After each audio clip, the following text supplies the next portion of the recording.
কাল তুমি ওই ওষুধটা কিন্তু খাওয়াবে, হ্যাঁ? আমি আর আমি আর পারছি না চুনি। ওষুধ খাইয়েও কোনো লাভ নেই আর্য। ওষুধ খাওয়ালেও কাউকে না কাউকে থাকতেই হবে ওর কাছে, নয় তোমাকে নয় আমাকে।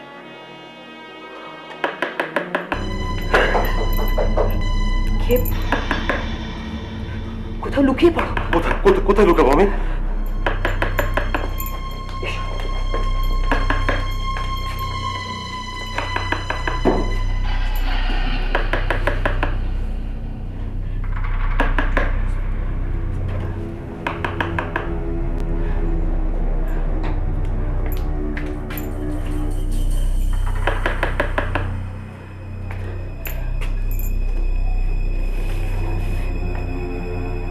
Yes ma'am. তোমায় ডাকছিলাম, যাওনি কেন? যাচ্ছিলাম তো, আমি রেডি হয়ে যাচ্ছিলাম। কারোর সাথে কথা বলছিলে? কথা না, না তো।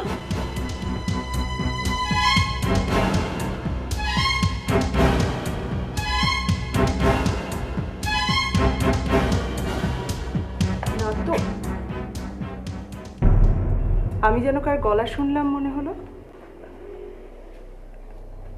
হ্যাঁ, এফএম চলছিল। ও,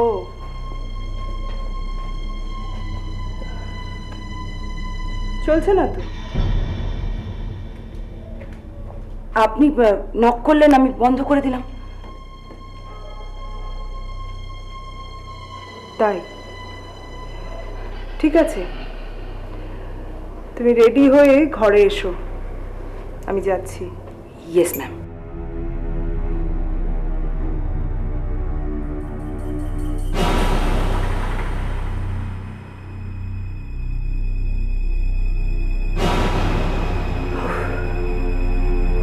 আচ্ছা আর্য, হুম হুম। এই মুহূর্তে তো তোমার হাতে কোনো কাজ নেই। না, এই মুহূর্তে কোনো কাজ নেই।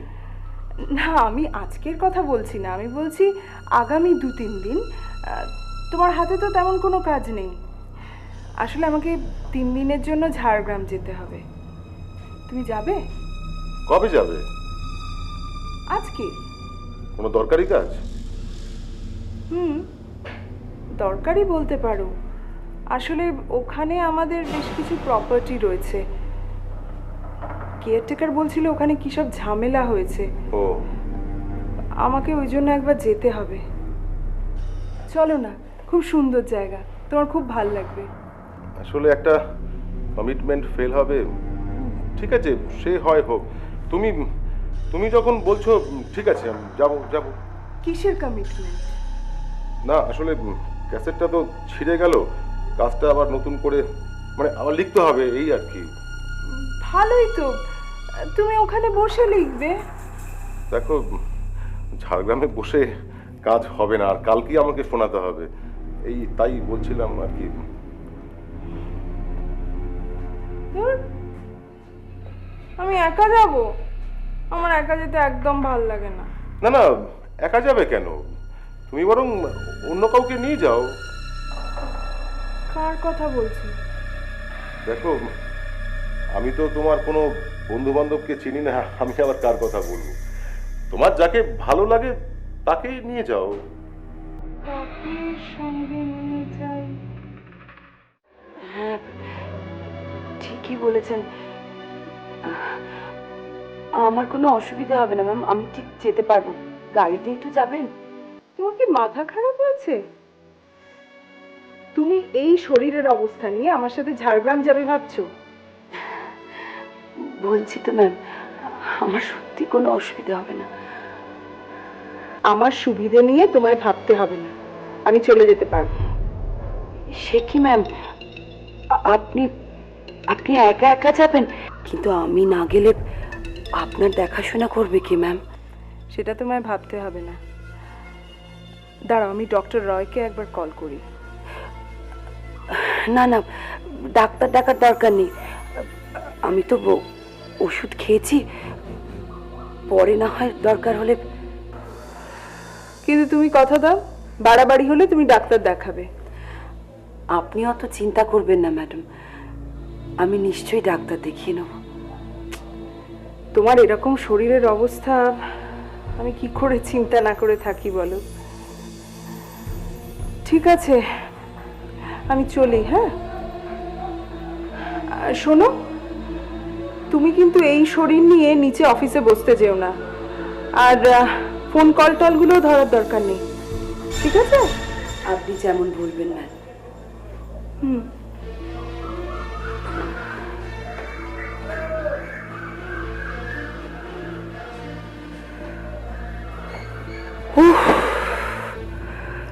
বাপরে বাপ, কি গরম। সাবধানে যাও কিন্তু। হ্যাঁ, সাবধানে যাব। আমি তো 3 দিন থাকবো না। এর মধ্যে কিছু দুষ্টুমি করো না যেন।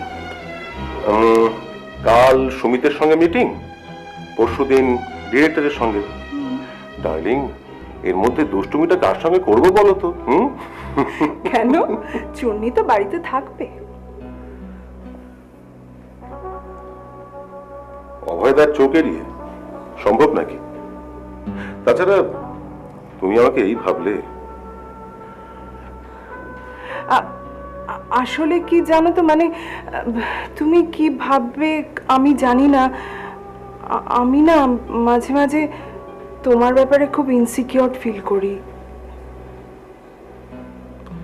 তার মানে তুমি আমাকে বিশ্বাস করো না? না, করি, খুব বিশ্বাস করি।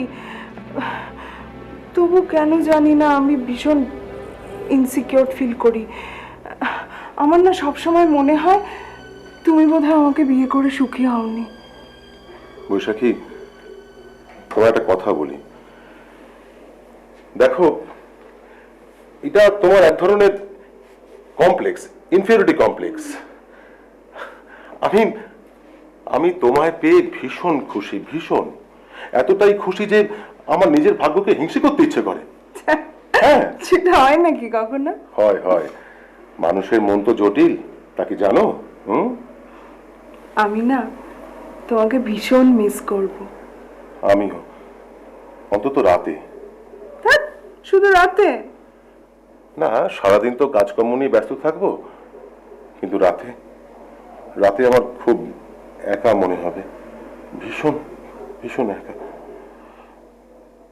কিন্তু একটা কথা বৈশাখী, তুমি কিন্তু আমার কথা ভেবে কাজ ইনকমপ্লিট রেখে ফিরে আসবে না, ঠিক আছে? ঠিক আছে, আমি পুরো কাজ কমপ্লিট করে তারপরেই আসবো, হয়েছে? ঠিক আছে।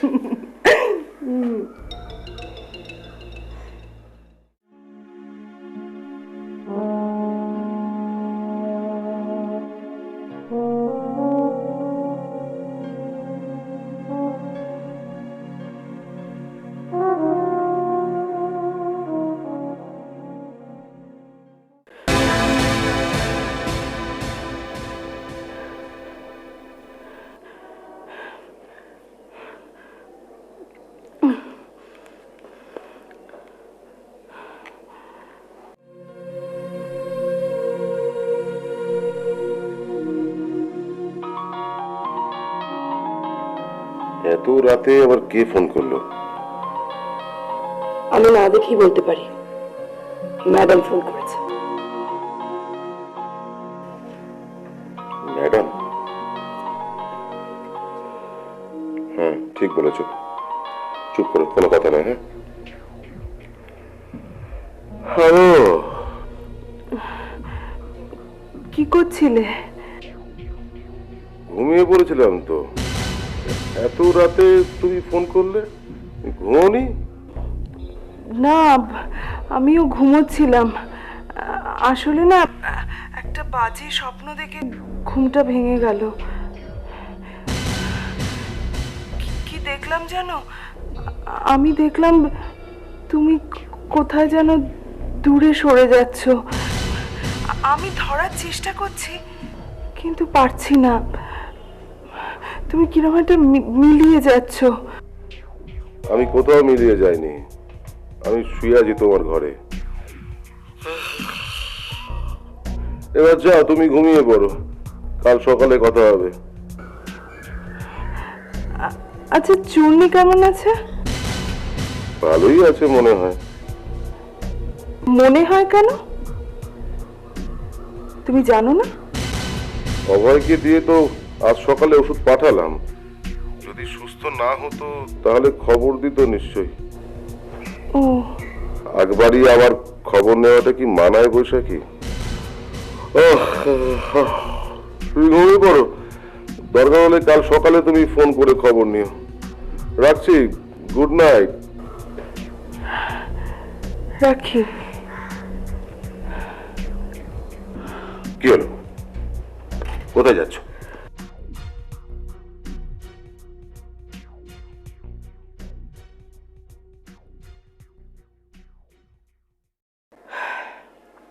যে কাজে এসেছিলাম সে কাজ তো হয়ে গেছে, ঘরে যাচ্ছি। কিন্তু এখনো তো রাত বাকি আছে চুন্নি। আমার ভাল লাগছে না, মনে হচ্ছে এই ঘরে কেউ আছে। কেউ মানে? ও, তুমি বৈশাখীর কথা বলছো? জানি না, কিন্তু আমার ভালো লাগছে না। ঠিক আছে, জোর করবো না, কিন্তু কথা দাও তুমি কাল আবার আসবে। বলতে পারছি না। কাল আমি মোবাইল অফ করে রাখবো। কাল মোবাইল অফ করে কোনো লাভ নেই। কাল তোমার বৈশাখী ফিরে আসবে। বৈশাখী দুদিন পরে ফিরবে। না, কালকেই ফিরবে। আর তখনই দেখে নিও তোমার বৈশাখীকে আমি তোমার থেকে ভালো চিনি। এখন চলি। ঠিক আছে, কিন্তু যদি না ফেরে তাহলে আসবে তো? দেখব। ছাড়ো।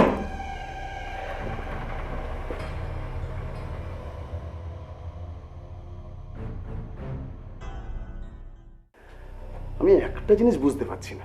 আরে বাবা, দিব্যি তো ছিলি, গাছেরও খাচ্ছিলি, তলারও কুড়োচ্ছিলি, ভালো লাগলো না? ভালোটা তোর ক্ষেত্রে হতে পারে, আমার ক্ষেত্রে নয়। তুই যেটা দেখি তুমি চলে এলাম।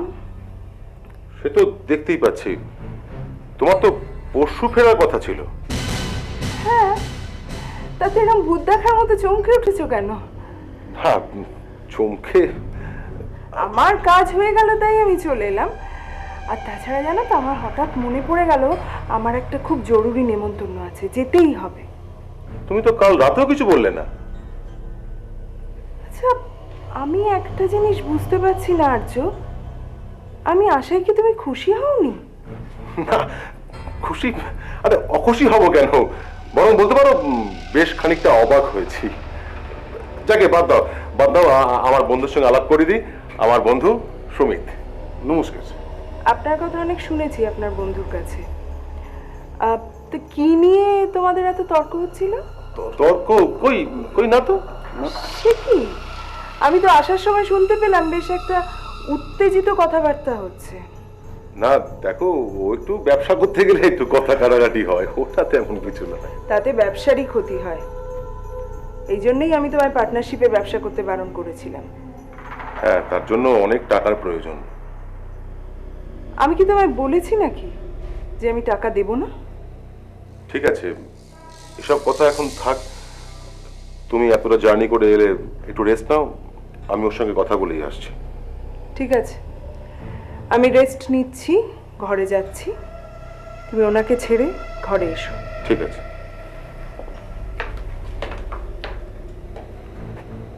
বাবা, ভদ্রমহিলা বেশ না কুচু ধরনের রে।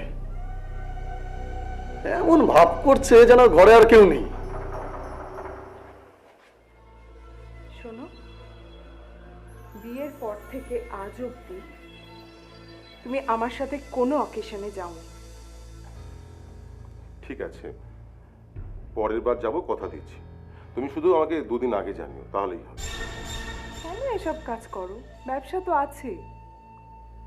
ব্যবসা আছে মানে সবে তো শুরু করলাম, এর পরিণতি কি আমি এখনো জানি না। যদি লস হয় তাহলে আমি ব্যবসা বন্ধ করে দেবো। আফটার অল তোমার টাকা হলেও আমার একটা দায়িত্ব থেকেই যায়। তাছাড়া বৈশাখী, আমার আমার নিজেরও তো একটা আইডেন্টিটি দরকার নাকি? মাঝে মাঝে ভীষণ আইডেন্টিটি ক্রাইসিসে ভুগি। ঠিক বলেছ, একদম ঠিক। আসলে আগে কোনোদিন তুমি আমায় এভাবে বলনি তো। একজন পুরুষ মানুষের না ঠিক এরকম হওয়া উচিত। না আর্য, আমি তোমার উপর কোনো জোর করব না। এটা রাগের কথা নয় তো? না। তাহলে এখন কি আমি কাজে যেতে পারি? হুম। টাটা।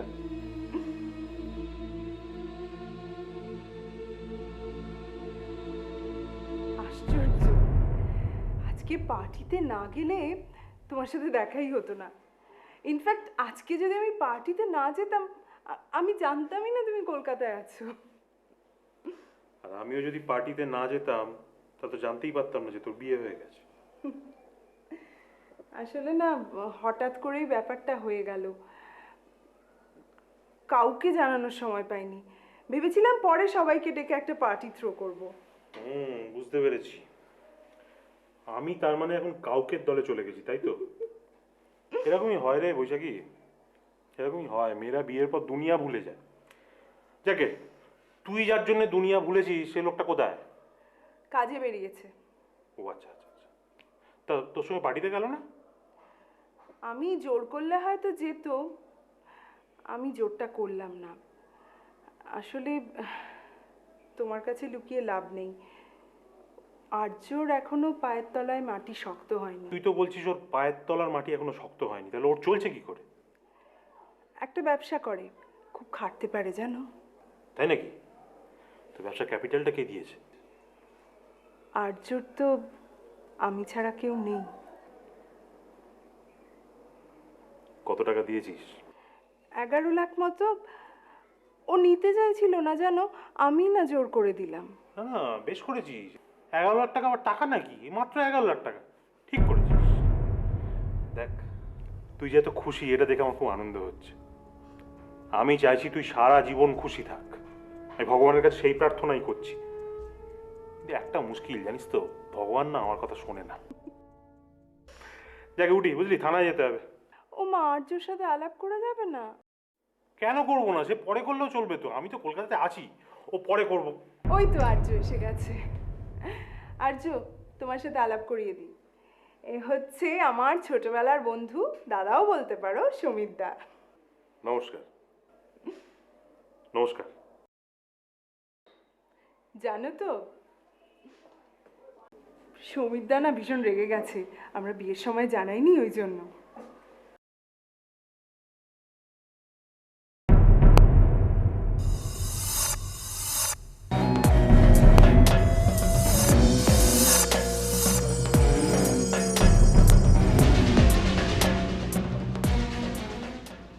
কোথায় গিয়েছিলি? তোমাকে তো বললাম যে সুধাংশুর সঙ্গে একটা ডিরেক্টরের সঙ্গে দেখা করতে যাব।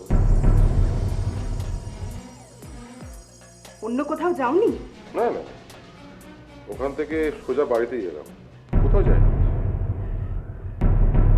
আমাকে তুমি মিথ্যে কথা বলছো?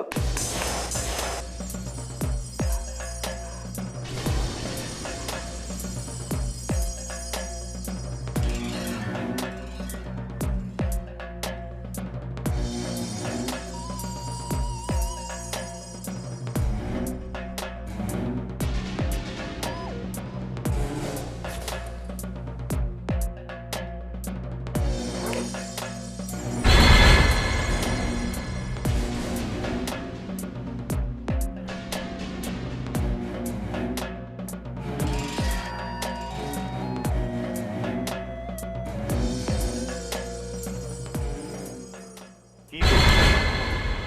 হ্যাঁ, তো অন্যায় করছিলেন? সব মেয়ে তো দুর্বল নয়। তাছাড়া বৈশাখী আমার আসল পরিচয়টা আপনাকে এখনো দেয়নি। আমি লোকাল থানার ওসি। আপনার এই বাড়িটা আমার থানার চৌহদ্দির মধ্যেই পড়ে।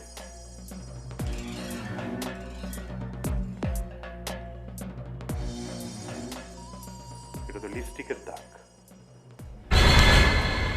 শুধু শুধু নিজের স্ত্রীকে মিথ্যে কথা বলছে না? লজ্জা করে না?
বৈশাখী, ছবে না তুমি আমাকে, একদম কাছে আসবে না। বেরিয়ে যাও এখান থেকে, আর কোনোদিন এ বাড়িতে আসবে না তুমি। তুমি আমাকে কথা বলতে দেবে? কি বলবে তুমি? কি বলার আছে তোমার? যত সব বানিয়ে বানিয়ে মিথ্যে কথা। আমি মিথ্যে বলিনি। তোমার গালে এই লিপস্টিকের দাগটা এলো কি করে? শোনো বৈশাখী, শান্ত হও। আমার সব কথা তুমি শোনো আগে। দেখো, আমাদের ইন্ডাস্ট্রিকে তো তুমি চেনো, তোমার তো অজানা নয় কিছু। সুধাংশু এক ভদ্রলোকের কাছে আমাকে নিয়ে গেছিল। আমার থেকে স্ক্রিপ্ট চাওয়ার তার একটাই কারণ, যেহেতু আমি তোমার হাজবেন্ড। আমার খুশি করার জন্য একটা মেয়েকে আমার পিছনে লেলিয়ে দিয়েছিল। ভেবেছিল আমি খুব খুশি হব, চলে যাব, তোমাকে বলবো ছবি প্রডিউস করার জন্য। আর মেয়েটা যত আমাকে, আমি এড়িয়েই যাচ্ছিলাম, মেয়েটা ততই, সেই জন্যই হয়তো এই দাগটা কখনো। বৈশাখী, আমি আমি সব বলার জন্য ছুটে বাড়িতে এলাম। তোমারই বন্ধু ছিল বলে আমি বলতে পারছিলাম না। তুমি মিথ্যে বলছো। ভগবান জানে আমি সত্যি বলছি না মিথ্যে বলছি। ডিরেক্টরের নাম কি বলো? ডিরেক্টরের নাম কি? আমি এক্ষুনি ফোন করবো। আমি বলবো না, তুমি ওর সঙ্গে ঝামেলা করবে। এবং আমার রিকোয়েস্ট যে তুমি এই ব্যাপারে সুধাংশুকে কোনো কথা জিজ্ঞেস করবে না। এতে সুধাংশু কোনো হাত ছিল না।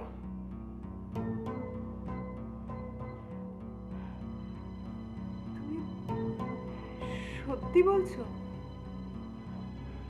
আমি বললাম, এবার বিশ্বাস করা না করা তোমার ব্যাপার। আমি তোমায় বিশ্বাস করছি আর্য।